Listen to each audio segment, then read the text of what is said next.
جب ہم کہتے ہیں کہ ہمارا مسیح کی ذات پر ایمان ہے تو کیا ایمان ہے؟ ایمان یہ ہے کہ وہاں پر میری گردن کٹنی چاہیے تھی، میرا خون بہنا چاہیے تھا، چونکہ میں گناہ گار ہوں، لیکن مسیح نے میرے بدلے وہ سزا اپنے اوپر لے لی، اسی کو کفارہ کہتے ہیں، ٹھیک ہے نا؟ اب جب ہم ایمان رکھتے ہیں تو اس کا مطلب ہے ہم توبہ بھی کرتے ہیں پہلے کہ خدا میں اپنے گناہوں سے توبہ کرتا ہوں اور معافی مانگتا ہوں، اور توبہ کے ساتھ یہ شرط عائد ہے کہ آئندہ ایسا نہیں کروں گا، اور فرض کیا کہ آپ توبہ کر کے معافی حاصل کر لیتے ہیں، اگلے دن وہی گناہ کرتے ہیں، تو پھر اس کی خطرناک سزا ہے۔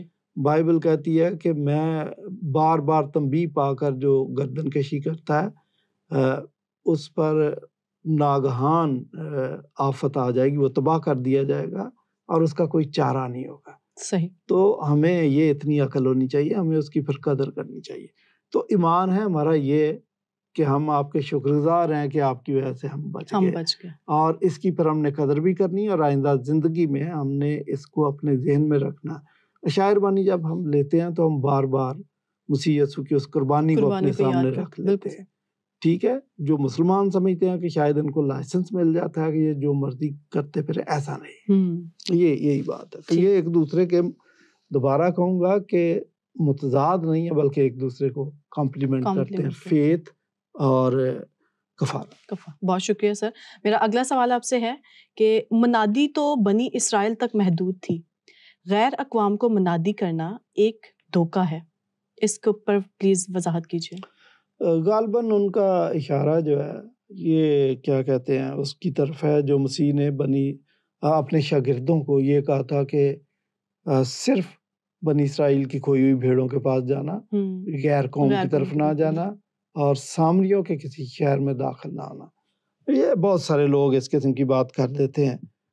کوثر نیازی، مولانا کوثر نیازی بڑی مشہور شخصیت ہے مسلمانوں کی، تو وہ بھی انہوں نے کتاب لکھی آئینہ تثلیث، انہوں نے بھی کچھ اسی قسم کی بات کی کہ مسیحوں کو تو منادی کرنی ہی نہیں چاہیے۔ وہ اسی تناظر میں کہ مسیح یسوع نے یہ کہہ دیا کہ، بلکہ بعض لوگ تو کہتے ہیں کہ مسیح یسوع کو اپنے مشن کا ہی نہیں پتا تھا، کہ کبھی کہہ دیا منادی کرو، کبھی کہہ دیا نہ کرو۔ یہ ساری باتیں جو بھی کرتے ہیں کسی نہ کسی فیلسی میں مبتلا ہیں، کرسچن مشن کو سمجھنے سے قاصر۔ جب مسیح یسوع نے اپنے شاگردوں کو یہ کہا تھا کہ صرف بنی اسرائیل کے پاس جانا، تو کانٹیکسٹ کو سمجھے۔ شاگرد ابھی جمعہ 8 دن ہوئے تھے شاگردی میں آئے ہوئے، تو شاگرد آج سے 2000 سال پہلے کا ہو یا آج کا ہو، ان کی مینٹیلٹی ایک ہی ہے۔ میرا یہ تجربہ ہے کہ میرے پاس شاگرد آتے ہیں، میں ایک کا واقعہ سنا دیتا ہوں۔ 6 ماہ کا کورس تھا، اس نے کہا جی میں یہ کورس کرنا چاہتا ہوں، تو ہم نے کہا ٹھیک ہے۔ مشکل سے 1.5 ہفتہ اس نے کلاسیں اٹینڈ کی، غائب ہو گیا۔ 3-4 سال کے بعد مجھے کہیں مل گیا بسوں کے اڈے پہ، جو حیدرآباد بسیں جاتی ہے، تو میں نے کہا آپ تو کہہ رہے تھے میں نے ٹریننگ کمپلیٹ کرنی، آپ کیسے چلے گئے؟ وہ تو کہا پادری صاحب آپ کو شاید پتہ ہی نہیں، ایک اشتہار نکالا اپنے بیگ سے کہ یہ دیکھو میں 3 دن کی کنونشن ہے حیدرآباد میں مین اسپیکر ہوں۔ مسیح یسوع کے شاگرد بھی یہی کہہ رہے تھے کہ استاد بڑا کچھ آ گیا، دعائے ربانی سن لو، زبانی سن لو، مبارکبادیاں سن لو، پہاڑی باز کی چیدہ باتیں بھی سنا دیتے ہیں، بیج بونے والی کی تمثیل بھی آتی ہے، تو ہمیں آزماؤ، ہمیں دیکھو تو صحیح۔ اور پھر آپ نے یہ دیکھا کہ جب وہ گئے تو پھر ایک شخص میں بدرو تھی، وہ بھی نہیں نکلی، استاد جی ہمیں بتاؤ یہ کیوں نہیں نکلی؟ تو ٹریننگ انکمپلیٹ تھی۔ جب ٹریننگ انکمپلیٹ تھی تو مسیح یسوع نے بے شک ان کو کہا کہ فی الحال ابھی آپ غیر قوموں کی طرف نہیں جانا، سامریوں کے کسی شہر کی طرف نہیں جانا، کیونکہ یہ ڈیفیکلٹ ٹاسک ہے، ابھی آپ صرف اسرائیل میں جاؤ۔ حالانکہ ود ان اسرائیل بھی بڑا ڈیفیکلٹ تھا، لیکن غیر قوم میں اور سامریوں میں تو اس سے زیادہ ہی مشکل تھا۔ اس وجہ سے مسیح نے ان کو منع کیا، لیکن ارشاد اعظم کے اندر تو بڑا کلیئر کہا کہ پس تم جا کر سب قوموں کو شاگرد بناؤ اور ان کو باپ اور بیٹے اور روح القدس کے نام سے بپتسمہ دو۔ عید پینتیکوس کے دن 17 قوموں کے لوگ جمع تھے، انہوں نے انجیل سنی اور سمجھی اپنی اپنی مادری زبان میں، اور اپنے اپنے علاقے میں جا کے چرچ قائم کر دی۔ تو یہ تضاد نہیں ہے، اور غیر قوم کی طرف جانا منع نہیں ہے، آپ اس کو سمجھے نہیں۔ بہت شکریہ سر آپ کا. نیکسٹ کوشچن میرا یہ ہے کہ غیر اقوام تک منادی جائز نہیں. مسیح نے تو یہاں تک کہہ دیا کہ لڑکوں کی روٹی لے کر کتوں کو ڈال دینا جائز نہیں. اس پہ وضاحت کیجیے پلیز. جی دیکھیں، بات پھر وہ گھما پھرا کے اب یہی رکھیں گے کہ جی غیر قوم کی طرف منادی جائز نہیں ہے. پہلے ایک مثال دی، اب دوسری مثال انہوں نے یہ دے دی کہ مسیح یسوع نے یہ کہہ دیا کہ لڑکوں کی روٹی لے کر کتوں کو ڈال دینا روا نہیں. یہ واقعہ ہے ایک فنیکی عورت جو غیر قوم کی عورت ہے، یہودی نہیں ہے، وہ مسیح یسوع کے پیچھے چلا رہی تھی. تو شاگردوں نے کہا کہ استاد یا تو اس عورت کا کام کر یا اس کو فارغ کر. میں مسیح یسوع کی ایک بات آپ کو بتاؤں کہ وہ کسی کلاس روم میں نہیں پڑھاتے تھے، وہ کہیں پر بھی سڑک پر بھی سٹیج سیٹ کر لیتے تھے. سٹیج سیٹ کر کے ماحول جب بن جاتا تھا تو آپ نے شعر سنا ہوگا کہ اس وقت مجھے چونکا دینا جب رنگ پہ محفل آ جائے. تو جب محفل رنگ پہ آ جاتی تھی، ماحول بن جاتا تھا، تو اب وہ اپنی اصل بات کرتے تھے. مسیح یسوع اپنے شاگردوں کو بھی اور دیگر لوگوں کو ٹیچ بھی کر رہے تھے، یہ بھی یاد رکھنا چاہیے. یہاں پر بھی انہوں نے ٹیچ کرنا تھا، اس لیے جان بوجھ کے وہ چپ تھے. شاگردوں کو سن گیا کہ یہ عورت شور کر رہی ہے، تو کیا مسیح یسوع کو نہیں پتا تھا؟ پتا تھا، بالکل پتا. اچھا، تو یہ جو بات کہی، مسیح یسوع یہ بات چیک کرتے تھے کہ جو شخص میرے پیچھے آ رہا ہے کیا بریانی کھانے آ رہا ہے، روٹی کھانے آ رہا ہے، مچھلی کھانے آ رہا ہے کہ چلو فری میں مچھلی بھی مل جاتی ہے، بلکہ ادھر تو اتنی مچھلی ہوتی ہے بچ بھی جاتی ہے، یا تماشا دیکھنے آ رہا ہے، یا اس کے اندر فیتھ ہے. اور آپ نے بڑا واضح طور پر دیکھا ہوگا کہ اگر کسی شخص میں ایمان کی جھلک نظر آ جاتی تھی تو مسیح یسوع اس کی تعریف بھی بڑی کرتے تھے. یہاں پر بھی فنیکی عورت کا یہی مسئلہ ہے کہ آپ نے کسی سے اس سچ چغلوانا نا. ویسے اگر آپ کسی سے نارمل بات کریں تو وہ بولے یہ آپ کا ایمان ہے، وہ کہہ دے گا ہے میں تو بڑا ایماندار ہوں، میں تو آپ کو پسند ہی بہت کرتا ہوں، میں تو آپ کا فین ہوں، کہتا جائے گا منہ پہ میاں مٹھو. جی. لیکن اگر آپ کوئی سخت بات اس کو کر دیں تو وہ غصے میں آ جائے گا. جب انسان غصے میں آ جاتا ہے تو اس کے اندر سے سچ نکلتا ہے، پھر وہ بناوٹی بات نہیں کر سکتا. بالکل.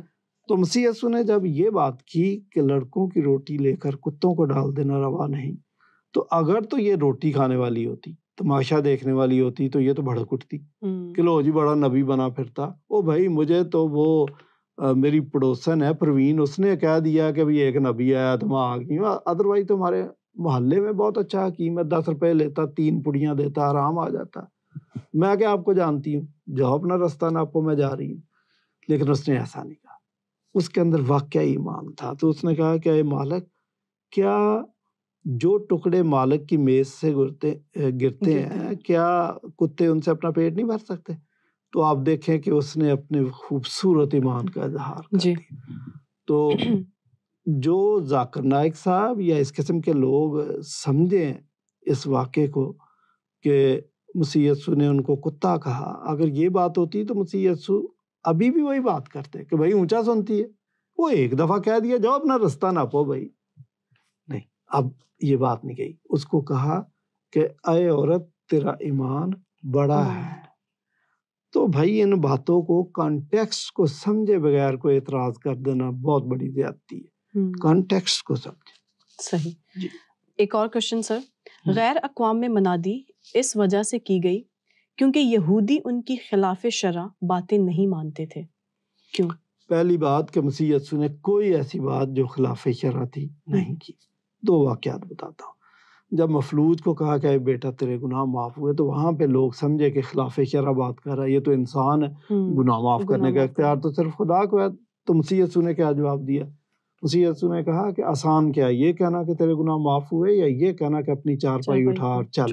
تو بھائی یہ دیکھو، میں نے اگر پہلی بات کہی تو دوسری بات جو کہی وہ تو بہت مشکل ہے. تو اس شخص نے واقعہ اپنا بستر اٹھایا، چارپائی اٹھائی اور اس نے بھاگنا شروع کر دیا. تو اس کا مطلب اگر دوسری بات سچ ہے تو پہلے والی بھی سچ ہے. تو یہ بات خلاف شرع نہیں تھی. مسیح یسوع نے کہا کہ ابن آدم کو زمین پر گناہ معاف کرنے کا بھی اختیار ہے، آپ کو سمجھ نہیں آ رہی. دوسری بات سبت کو توڑنے کی تھی. اچھا، مسیح یسوع ایک تو میں سمجھتا ہوں کہ اسٹیج سیٹ کرنے کے لیے، کوئی لیسن دینے کے لیے جان بوجھ کر سبت کے دن معجزات کرتے تھے. بہت سارے معجزات سبت کے دن ہیں. دوسری بڑی وجہ ہے کہ سبت کا دن چھٹی کا دن تھا تو مجمع لگ جاتا تھا، لوگ آ جاتے تھے. یہ وجہ بھی ہو سکتی ہے. تو اعتراض کیا گیا کہ آپ نے سبت کو توڑا. مسیح یسوع نے ان کو بتایا کہ میں نے سبت کو نہیں توڑا. آپ مجھے ایک سوال کا جواب دو کہ اگر سبت کے دن کسی کا بچہ یا اس کا جانور کنویں میں گر جائے تو نہیں نکالو گے کہ اچھا جی آج تو سبت ہے، کل نکالتے ہیں، آرام سے نکالیں گے؟ بالکل نکالیں گے. اچھا وہ تو آپ نکال لو گے. جی. اولڈ ٹیسٹامنٹ میں یہ بات لکھی بھی ہوئی ہے. اچھا تو پھر مسیح یسوع جو ان کو ٹیچ کر رہے تھے وہ شرع کو بریک نہیں کر رہے تھے. ان کو بتایا کہ سبت کے دن نیکی کرنا جائز ہے. تو کہاں مسیح یسوع نے کیا کہتے کہ خلاف شرع بات کی؟ نہیں. تو یہ جو ان کا اعتراض ہے کہ مسیح یسوع خلاف شرع بات کرتے تھے اس لیے یہودیوں نے ان کے مانی نہیں، لہٰذا انہوں نے اپنا ایمفیسس شفٹ کر دیا غیر قوموں کی طرف. نہیں، یہ بات بھی ٹھیک نہیں ہے. خدا کا منصوبہ شروع سے ہی اقوام عالم کے لیے تھا، ایک قوم کے لیے نہیں تھا. 2-3 باتیں میں آپ کو موٹی موٹی بتا دیتا ہوں. شروع میں ایک ہی قوم تھی، ایک ہی بولی تھی، ایک ہی کلچر تھا.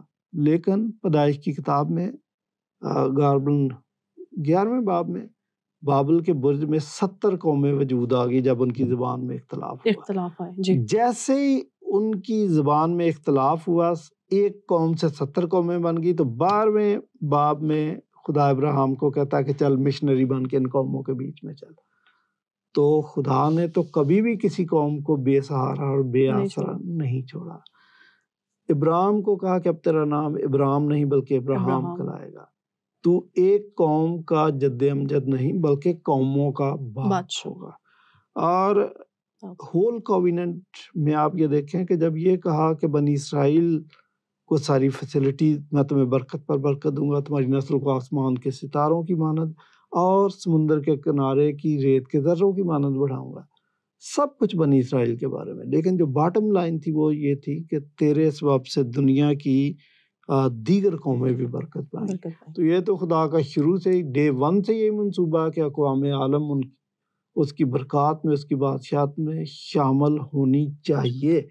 تو یہ کہنا کہ مسیح یسوع نے چونکہ یہودیوں کے ساتھ اختلاف ہوا اور اس وجہ سے، نہیں، یہ کہانی ٹھیک نہیں ہے، انڈرسٹینڈنگ ٹھیک نہیں ہے. اس کو پلیز اس کو ٹھیک کریں. بہت شکریہ سر آپ کا ان سارے کوشچن پر روشنی ڈالنے کے لیے. اسی کے ساتھ میرا اگلا کوشچن آپ سے ہے کہ پطرس اور دیگر شاگردوں میں غیر اقوام میں منادی پر تکرار ہوئی. جواب میں پطرس نے انہیں ایک بے معنی سا خواب سنا دیا، اس کے بجائے کہ کوئی واضح حکم کیوں نہ سنا دیا. 2 باتیں کی. اس کا مطلب پطرس نے چونکہ غیر قوم میں منادی کے لیے کوئی واضح حکم نہیں بتایا تو اس کا مطلب شاید کوئی واضح حکم موجود نہیں ہے. پہلے تو میں واضح حکم بتاؤں کہ بائبل واضح حکموں سے بھری پڑی. ارشاد اعظم جو یسوع مسیح نے دیا، جس کو ارشاد اعظم اور گریٹ کمیشن سب سے بڑا حکم کہا گیا، اس میں مسیح یسوع نے کیا کہا؟ پس تم جا کر سب قوموں کو شاگرد بناؤ اور ان کو باپ اور بیٹے اور روح القدس کے نام سے بپتسمہ دو. تو اس کے اندر تو لکھا، بہت کلیئرلی لکھا کہ سب قوموں کو شاگرد بناؤ. پھر یہ بھی لکھا ہے کہ ساری خلق کے سامنے جا کر انجیل کی منادی کرو. اور یہ بھی لکھا ہے کہ جب تک اقوام عالم میں، تمام دنیا میں انجیل کی منادی نہیں ہو چکے گی، مسیح یسوع کا دوبارہ آنا ممکن نہیں ہے. تو یہ ساری باتیں تو لکھی ہوئی ہیں. پھر اعمال کی کتاب میں بھی یہ ارشاد اعظم موجود ہے کہ جب روح القدس تم پر نازل ہوگا تو تم جرت اور قوت پاؤ گے اور تم یروشلم اور یہودیہ اور سامریہ اور زمین کی انتہا تک میرے گواہ ہوگے. یہ بھی وہی بات ہے. تو زمین کی انتہا تک کا مطلب ہے کہ ساری قوموں میں میرے نام کی گواہی دینی ہے. تو آپ نے کیسے کہہ دیا کہ بھئی کوئی واضح حکم موجود نہیں ہے؟ ہاں، اب آ جائیں کہ پطرس نے وہ خواب کیوں سنایا. پطرس دیکھیں، پطرس سب سے بزرگ یہودی تھا. یہودی جو ہیں وہ کسی غیر قوم کے گھر میں رات ٹکتے نہیں، منع ان کو، ان کی روایتوں میں موجود ہے. تو اور غیر قوم کے گھر میں جاتے بھی نہیں ہیں، غیر قوم سے رابطہ نہیں رکھتے، غیر قوم کو جیسے مولوی صاحب کہہ دیتے ہیں السلام علیکم نہیں کہنا، تو یہ یہودی بھی اس قسم کی ان کے ہاں بھی اس قسم کی باتیں مل جاتی ہیں آپ کو۔ اور سب سے بڑی بات کہ غیر قوم حرام جانور کے برابر ہے۔ حرام جانور کو آپ کو پتہ یہودی چھو لیتا ہے تو 24 گھنٹے تک ویسے ناپاک رہتا ہے۔ اس تناظر میں وہ غیر قوم کو چونکہ حرام جانور کے برابر سمجھتے تھے، تو خدا نے پطرس کو وہ خواب دکھائی، ایک چادر آسمان سے نیچے آئی جس میں سارے کے سارے جو جانور تھے وہ حرام جانور تھے، اور خدا اس کو کہہ رہا ہے، خواب کے اندر کہہ رہا ہے کہ ان جانوروں کو ذبح کر اور کھا جا۔ وہ آگے کہہ رہا ہے کہ خدایا آپ کو پتہ ہے کہ میری داڑھی کتنی لمبی ہے، میں تو کٹر یہودی ہوں، تو ہم تو حرام جانور کو ہاتھ نہیں لگاتے، آپ کہہ رہے ہیں کہ اس کو ذبح کر اور کھا جا۔ تو بعض لوگ یہ سمجھتے ہیں کہ شاید سچ مچ خدا حرام جانور کے متعلق ہی کہہ رہا تھا۔ یہ بات نہیں تھی، خدا ان کو کہہ رہا تھا کہ آپ غیر قوم کو حرام جانور کے برابر سمجھتے ہو، جب تک آپ اس کو حلال نہیں سمجھو گے تو آپ ان کے ساتھ بات چیت کیسے کرو گے؟ اس لیے وہ بیریئر توڑ دو اور جا کے ان کے ساتھ ہاتھ ملاؤ، ان سے بات چیت کرو، گاسپل شیئر کرو۔ اگلی آیات کے اندر ہمیں ملتا ہے کہ کرنیلیس جو کہ غیر قوم کا شخص تھا، اس کے گھر پہ پطرس جاتا ہے، اس کو انجیل سناتا ہے، اور جب انجیل سناتا ہے تو وہ خدا کے کلام کو، اس خوشخبری کو ایکسیپٹ کر کے کرسچن ہو جاتے ہیں، بپتسمے کے لیے تیار ہو جاتے ہیں، اور ان پر روح القدس نازل ہو جاتا ہے۔ پطرس جب یہ بات دیکھتا ہے تو وہ اس بات کا اعتراف کرتا ہے۔ صدیوں کے بعد ایک یہودی کے منہ سے یہ فکرہ نکلا جو سنگ میل بن گیا، اب میں جان گیا کہ خدا کسی کا طرفدار نہیں ہے۔ ہم تو آج تک یہی سمجھے تھے کہ وہ یہودیوں کا خدا ہے، وہ ابراہیم، اسحاق اور یعقوب کا خدا ہے، تو ہمارا نیشنل گارڈ ہے، لیکن آج پتہ چلا کہ خدا سب کا خدا ہے۔ بالکل ٹھیک ہے نا؟ تو وہ جو اس نے خواب بتایا وہ یہی بتایا، اور اس خواب کے بعد جو کچھ ہوا وہ ساری بات اس نے بتائی ہوگی۔ تو ہمیں غیر قوم میں انجیل سنانی ہے، وہ یہ بات بتا رہا تھا۔ آپ نے اعتراض کر دیا جی واضح حکم بھی موجود ہے، اور دیگر جگہوں پہ وہ ساری چیزیں بتائی جا رہی ہیں جہاں جہاں جس چیز کی ضرورت ہے۔ ہاں، پطرس کی آپ کہہ رہے ہیں کہ اس نے واضح حکم نہیں بتایا۔ سب سے پہلے جب پطرس کو روکا گیا کہ آپ نے انجیل کی بنیادی نہیں کرنی، یسوع کا نام نہیں لینا، تو اس نے کہا آپ ہی بتاؤ کہ جن چیزوں کے ہم چشمدید گواہ ہیں کیا اس کی گواہی نہ دیں۔ سیکنڈ ٹائم جب اس کو روکا گیا تو اس نے کہا کہ ہمیں آدمیوں کے حکم کی نسبت خدا کا حکم ماننا زیادہ فرض ہے، اور خدا کا حکم یہ تھا کہ پس تم جا کر سب قوموں کو شاگرد بناؤ۔ تو آپ کیسے کہتے ہیں کہ اس کے پاس کوئی واضح حکم نہیں تھا؟ کانٹیکسٹ دیکھیں کہاں پر کون سی بات کرنی ہے، اور ان شاگردوں کو بہت اچھے طریقے سے پتا تھا کہ کس موقع پر کیا بات کرنی ہے۔ بہت شکریہ سر آپ کا۔ آج کے پروگرام کا ایک آخری سوال میں آپ سے کرنا چاہوں گی۔